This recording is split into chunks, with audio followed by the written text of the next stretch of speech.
নমস্কার বন্ধুরা, সকলে কেমন আছো? আশা করি সকলে ভালো আছো। আজকে একটা একদম ফেলে দেওয়া জিনিস দিয়ে একটা পদ তৈরি করে দেখাবো বন্ধুরা। এখানে চিংড়ি মাছের মাথা আছে, ভালো করে ধুয়ে পরিষ্কার করে নিয়েছি। এখানে চালের গুঁড়ি আছে, বেসন আছে, সর্ষের তেল আছে, হলুদ আছে, কালো জিরে আছে, পেঁয়াজ কুচি, লঙ্কা কুচি। এই জিনিসগুলো কিন্তু আমরা বেশিরভাগই ফেলে দিই, কিন্তু সেটা ফেলে না দিয়ে বন্ধুরা এইভাবে যদি বানিয়ে খাওয়া যায় দারুণ লাগবে গরম ভাতের সঙ্গে। চলো বন্ধুরা, প্রথমে আমি মিক্সিং জারে আমি পেস্ট করে নেব চিংড়ির মাথাটাকে আমি মিক্সিং জারের মধ্যে দিয়ে দিচ্ছি, পেস্ট করে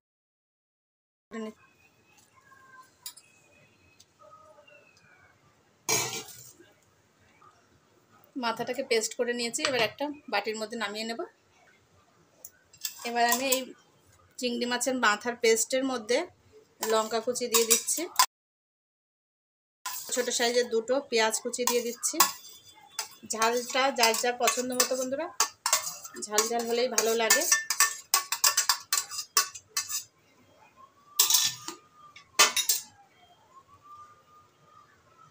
লবণ দিয়ে দিচ্ছি, একটু হলুদ দিয়ে দেবো, কালো জিরে দিয়ে দিচ্ছি একটুখানি, ছোট একদম ছোট চামচের 3 চামচ,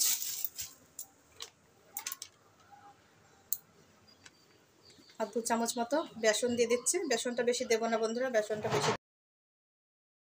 দিলে গ্যাদ করে, আর চালের গুঁড়োটা দিলে একটু শক্ত মুচমুচে হবে। এবার আমি সমস্ত কিছু একসঙ্গে মাখিয়ে নেব।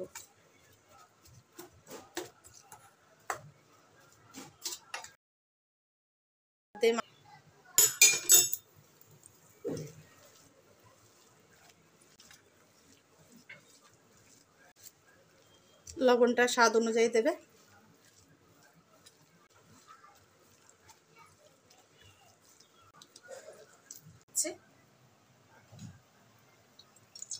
খুব বেশি অল্প করে ছোট ছোট করে সাইজ করে পকোড়া।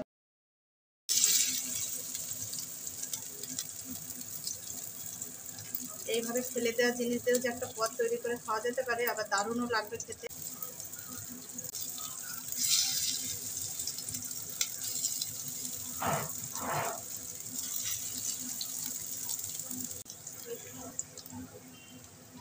এক পাশে ভাজা হয়ে গেছে, আমি উল্টে দিচ্ছি।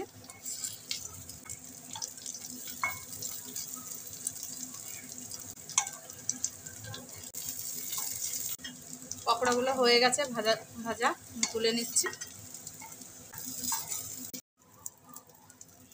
সমস্ত পকোড়াগুলো আমার হয়ে গেছে, আমি নামিয়ে নিচ্ছি। ভিডিওটা ভালো লাগলে বন্ধুরা লাইক, কমেন্ট এবং শেয়ার করে দিও, আর ফলো করে পাশে থেকো বন্ধুরা।